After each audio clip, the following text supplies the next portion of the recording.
先来看等差。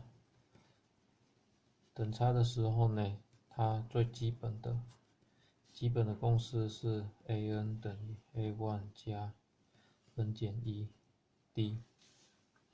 第二个 Sn 等于n乘以 a1 加 an， 那也会等于n乘上 a1 加上 a1 加 n 减1的 d，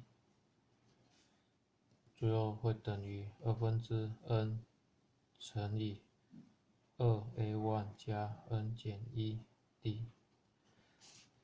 这两个是最基本的公式。第二个，如果它的稀有的公式呢，就是等差纵向 a1、a2、a3， 那我们可以得知 a1 加 a3 除以2等于 a2。 那常常在应用上面呢，会做成是什么呢？如果我 a1、a2、a3 一直到 a98、a99、a100， 这时候呢，头尾加起来 a1 加 a100 等于 a2 加 a99 等于 a3 加 a98， 一直下去就会等于什么？它的中间那两项 a50 加上 a51， 这是当什么？偶次项的时候。那如果呢 a1、a2、a98、a99， 那同样的头尾 a1 加 a99 等于 a2 加 a9，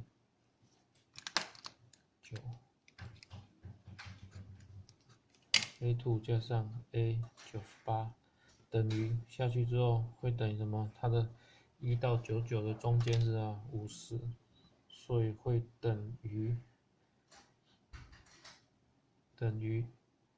2倍的 a50。这是如果当奇次项的时候。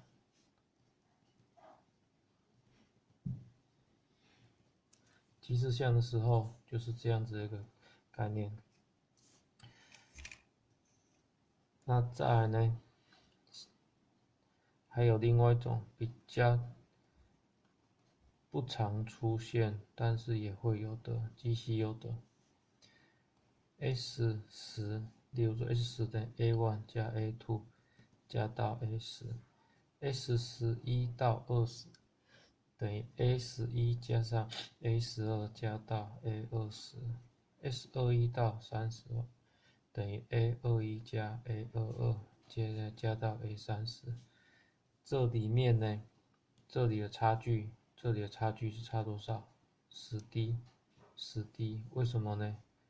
A11 等于 A1 加10d， A12 等于 A2 加10d， 所以 S10 和 S11 到20它们之间是什么？是一个等差。S21 到30之间也是一个等差。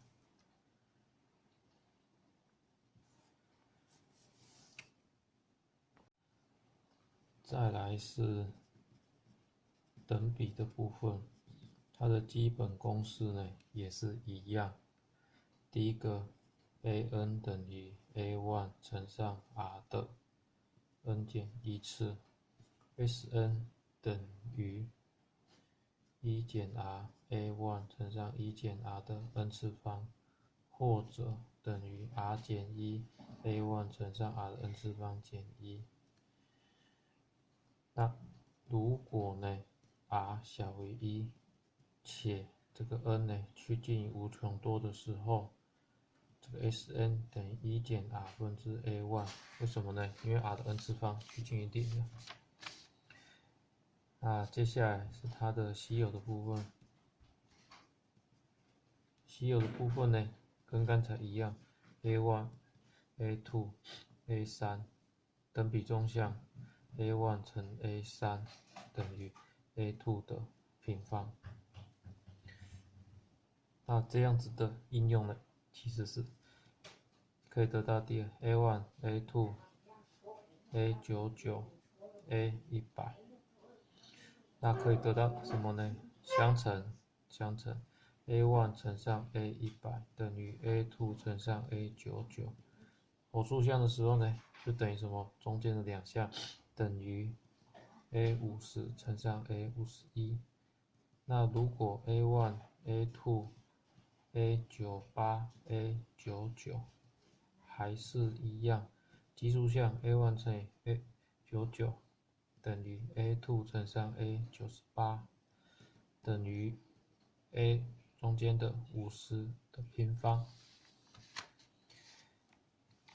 好，再来呢是它比较稀少的地方，极稀有的 S10 a1 加 a2 加到 a10。S11 到20等于 A11 加 A12 加到 A20。A21 到30等于 A21 加 A22 一直加到 A30。这之间呢是一个什么等比级数？就是差了多少 ？r 的4次方 ，r 的4次方。那证明呢跟刚才的是一样的。A11 等于 A1 乘上 r 的4次方，所以每一个以此类推，所以跟等差的是一样。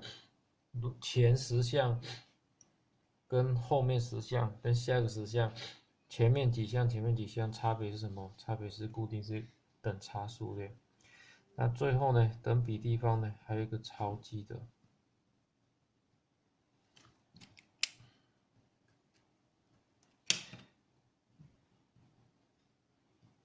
这个超积的话呢是什么呢？就是证明 r 的和就是 S an 等比级数的和的证明。那 S 等于 A1 加 A2 加到 ARn 减1，如果总共 n 项的话，那怎么求和呢？我们把它全部乘上 r， 再多乘一个 rs， 等于 A1r 加 A2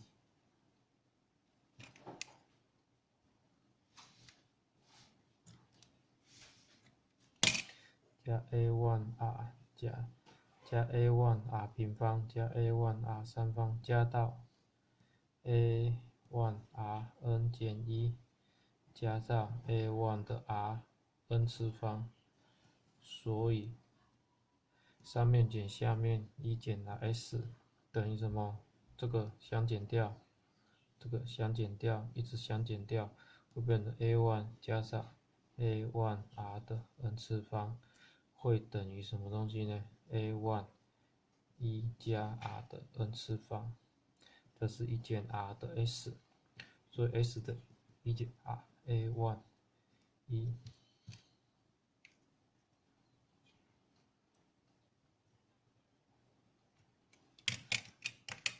减掉 r 的 n 次方，这是固定的一种的证明的方法。那有一些题目呢，它就会用到这样的一个技巧，那这个是非常属于比较难的一种题目。那最后呢，简单的说，所有题目呢，我们有工具，等差的时候呢，第一个这是基本的假工具 ，Sn 这是乙工具。在稀有这个地方的话呢，它的等差中项的这个部分呢，其实我们是把它当成什么？并这个工具，偶次项、奇次项相加。那它们之间前几项前 n 项跟前2n 项的这个和呢是什么？这是丁这个工具。等比呢当 A， 等比的和呢当 B。如果是无穷的时候，这有特殊的题目当 C。那一样，等比中项的时候呢，它会有什么东西？等比中项的时候，这个是什么 ？D 这样的一个工具。那前10项跟11到20项，就前几项前 n 项跟前2n 项，它们成等比这件事情呢，我们就把它当成是一这工具。最后呢，它的证明等比的和的这个方法呢，我们把它用 F 工具。所以跟等差有相关的甲乙丙丁4个去用，跟等比相关的 A B C D E F 6种的工具就是去用一种。